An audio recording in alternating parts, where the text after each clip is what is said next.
السلام عليكم ورحمة الله وبركاته. اللهم صل وسلم وبارك على سيدنا محمد وآله وأصحابه أجمعين. النهاردة هنعمل الجمبري بطريقة مختلفة عن المرات اللي قبل كده. المرات اللي قبل كده عملته بقشره وعملته صينية على البوتاجاز من فوق وكانت نتيجته هايلة. ده بقى أحلى وأحلى وأحلى، ومكونات شايفين بسيطة ازاي.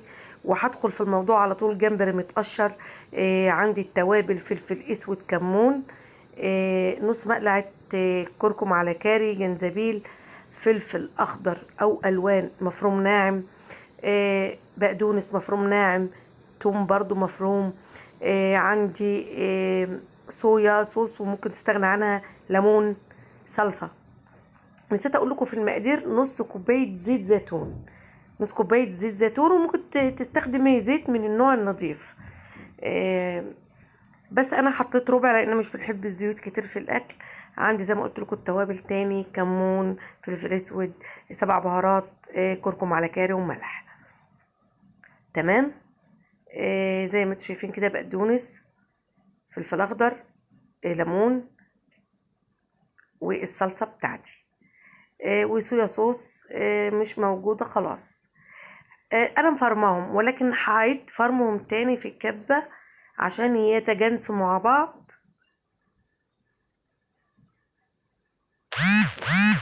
عشان يبقوا كتله واحده ويتجانسوا مع بعض. ممكن تستغنى عن الخطوه دي، مجرد بس تقلبوهم في بعض تقليب كويس. وهقول لكم هوريكم الزيت الوقت اللي انا نسيته. ادي البقدونس، الليمون، والتوابل، كله على بعض في الكبه الا الصلصه، وهقول لكم ليه. فرمتها ناعم اهو يا جماعه. الزيت اهو اللي نسيته.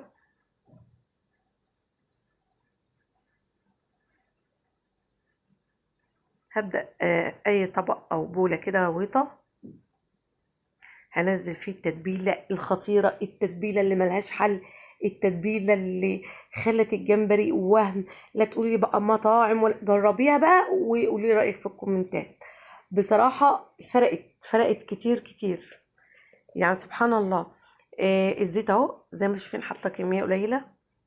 يا جماعة اكيد يعني اللي بتابع فيديوهاتي بسمعها للاخر، انا مش بحب الزيت كتير في الاكل، بحب اعمل اكل صحي. ممكن تستغنى عن الصويا صوص. الثوم مع البقدونس مع الخل والليمون مع الفلفل الاخضر، خصوصا كمان لما تفرموهم مع بعض ويتجانسوا مع بعض، بتديكي نتيجة ريحتها يعني تتاكل كده، يعني حاف.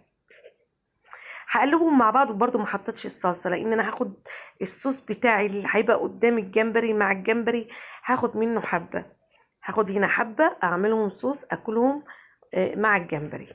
عشان كده ما ينفعش احط صلصه. ادي خدت المقدار اللي انت عايزه مع الجمبري. في المرحله دي هبدا احط الصلصه.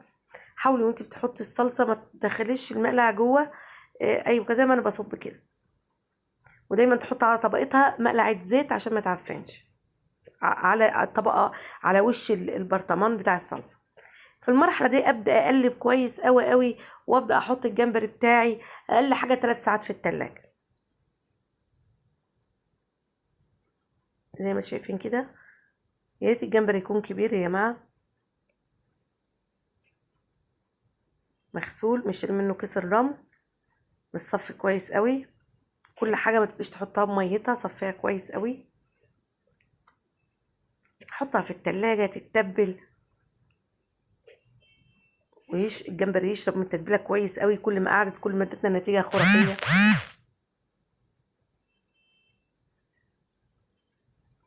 اهو الصوص بتاعي اهو اللي انا هاكله مع الجمبري، عشان كده ما حطيتش فيه صلصه. طيب انا هحطه في التلاجة وهعمل شوربه الجمبري. مستحيل افوت الفرصه. ويكون حد منكم بيرمي قشر الجمبري. قشر الجمبري حتى لو كميه عندك قليله حوشيها في الفريزر لحد ما يبقى عندك كميه كبيره وتعملي منها الشوربه.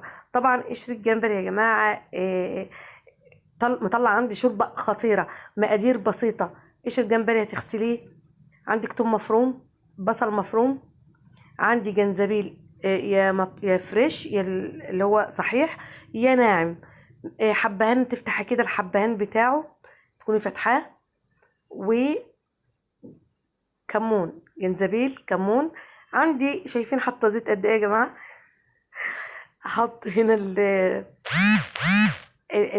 القشر بتاعي اديله لون، بس اشوحه تشويحه كده بسيطه واديله لون. وندمت ان انا حطيت الزيت ده يعني بصراحه.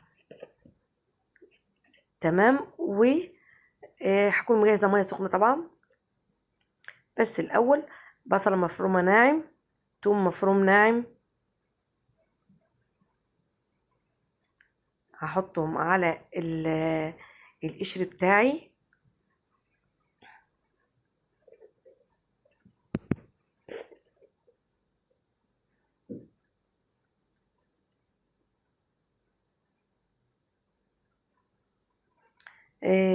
بجد يا جماعه القشر فيه فوائد كتير، والقشر بيطلع شوربه جميله جدا. وهعمل لك شوربه من غير ما تحط فيها الكريمه. اللي عايز يحط كريمه يحط، احنا مش بنحبها بالكريمه بصراحه. ادي البصل المفروض، وادي الثوم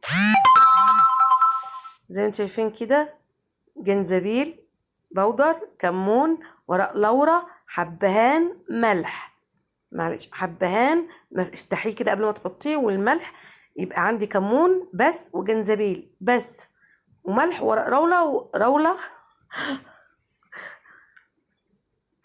لورا. وبعد كده هكون مجهزه ميه سخنه واحطه على نار عاليه اول دقيقتين، وبعد كده هدي عليه النار جدا عشان الشوربه بتاعتي تطلع ايه، طعمه وحلوه، ما تنشفش بقى وتبقى قليله. حط ميتك على قد القشر. عندك كميه قشر قليله، حبه بحبه في الفريزر وعينيه.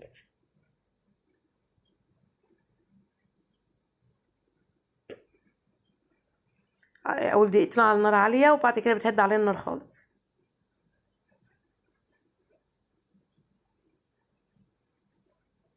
نغطيها بقى ونسيبها مع نفسها بقى، وتدينا احلى شوربه. هنشوفها دلوقتي. انا هغطي عليها واروح اشوف الجمبري اللي في التلاجة حصل له ايه.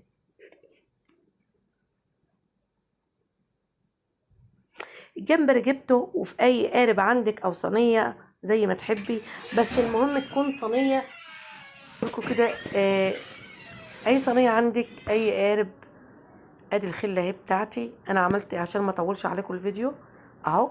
بندخلها من ناحيه الديل، وبعدين عند الراس اهو.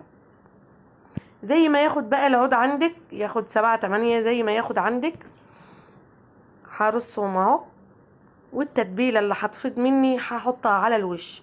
طبعا الفرن سخن على 180، الرف اللي في النص بتحطيه. وطبعا هو ما بياخدش سوا كتير عشان ما يشدش منك، ما بياخدش سوا كتير. هتقلبيه تلاقي وشه خلاص استوى، تروحي مقلباه الناحيه التانية.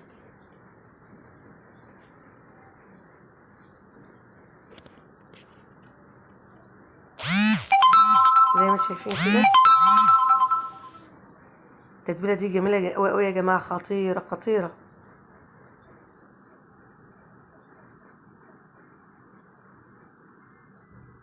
هوديها على الفرن بقى ونشوف الدنيا فيها ايه كده. وهحط التتبيله زي ما اهو. ايوه كده على الوش. ما شاء الله على التتبيله دي يا جماعه، وعلى طعمها. خطيره خطيره خطيره. يعني احلى تتبيله جمبري انا عملتها. جربيها وشوفوا يعني التوم مع البقدونس مع التوابل عامل شغل جبار. هنحطها في الفرن ونروح نشوف الشوربه بتاعتنا اخبارها ايه.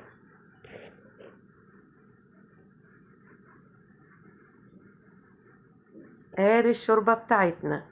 وهم يا جماعه، وهم طعم وريحه ولون. تحفه تحفه تحفه. يعني انا حبيت احطها في حاجه مسطحه عشان تشوفوا بس الشكل والقوام. اللي حابب يحط كريمه في المرحله دي حط كريمه. ادي الجمبري بتاعنا اهو، حطيته لكم في وسط مجموعه من الزهور. بصراحه يعني كان شكله يستاهل ان هو يتحط في مجموعه الزهور دي. ما شاء الله يا جماعه، تحفه تحفه تحفه. شكله يعني يستاهل، يعني الريحه والطعم وجماله يستاهل ان هو يتحط في البوكيه ده.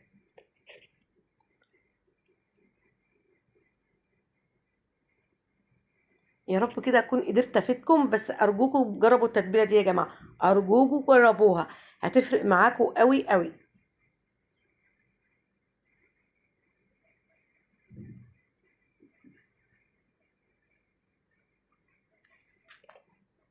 معلش الفيديو طويل، بس غصب عني على قد ما اقدر حاولت اقصر فيه.